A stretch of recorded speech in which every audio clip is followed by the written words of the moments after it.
പൂക്കോട്ടൂർ ഹജ്ജ് ക്യാമ്പിന് പൂക്കോട്ടൂർ ഖിലാഫത്ത് memorial Islamic centre ക്യാമ്പസിൽ തുടക്കമായി. പാണക്കാട് സാദിഖ് അലി ശിഹാബ് തങ്ങൾ ക്യാമ്പ് ഉദ്ഘാടനം ചെയ്തു.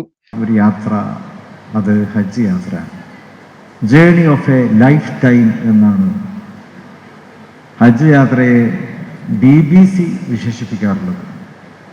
ലോകത്തെ പ്രമുഖ ന്യൂസ് ചാനലാണ് BBC, ബ്രിട്ടീഷ് ബ്രോഡ്കാസ്റ്റിംഗ് കോർപ്പറേഷൻ. അവർ ഹജ്ജിനെ അങ്ങനെയാണ് വിശേഷിപ്പിക്കാറ്, ഒരു ആയുസ്സിൻ്റെ യാത്രയായിട്ടാണ്. ഹജ്ജ് യാത്രയെ നമ്മൾ നോക്കിക്കാണുമ്പോൾ 100% ശരി തന്നെയാണ്. ജീവിതത്തെ ശുദ്ധീകരിക്കാനുള്ളൊരു യാത്ര കൂടിയായിട്ടാണ്. മനുഷ്യ ജീവിതത്തിലെ നെട്ടോട്ടത്തിനിടയിൽ വീഴ്ചകളും കുറ്റങ്ങളും കുറവുകളും ഒക്കെ സ്വാഭാവികമായും വന്നു ചേരാകുന്ന ഒരവസ്ഥ. മനുഷ്യജീവിതം അങ്ങനെയാണല്ലോ.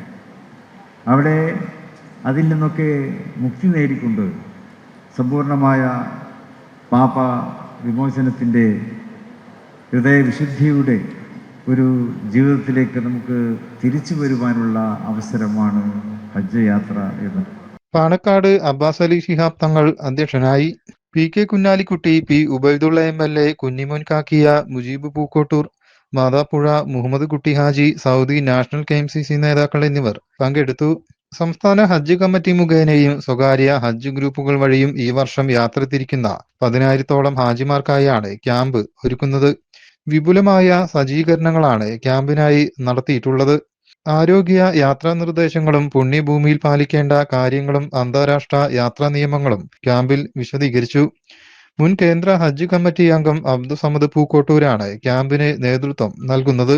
ഹാജിമാരുടെ സംശയങ്ങൾ തീർക്കാൻ പരിചയമുള്ള വോളണ്ടിയർമാരുടെ സേവനവും ക്യാമ്പിൽ ലഭ്യമാക്കിയിരുന്നു.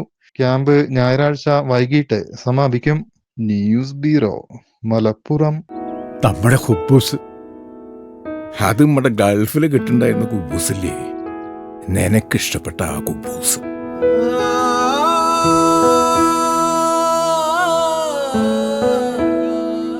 പ്രവാസികൾക്ക് മാത്രല്ല, ഇപ്പൊ നാട്ടിലെല്ലാവർക്കും അൽദാൻ കുബൂസ് മാത്രം മതി. അൽദാൻ കുബൂസ് ഇപ്പൊ ന്യൂ ജനറേഷന്റെ ഇഷ്ട കുബുവല്ലേ. ഷുഗർ ഉണ്ടെങ്കിൽ ഗോതമ്പിന്റെ കുബൂസ് ആവാട്ടോ. മലയാളിയുടെ ഭക്ഷണ താല്പര്യങ്ങൾക്ക് ഇനി പുതിയ സ്വാദ്. അൽദാൻ ലെബനീസ് കുബൂസ്.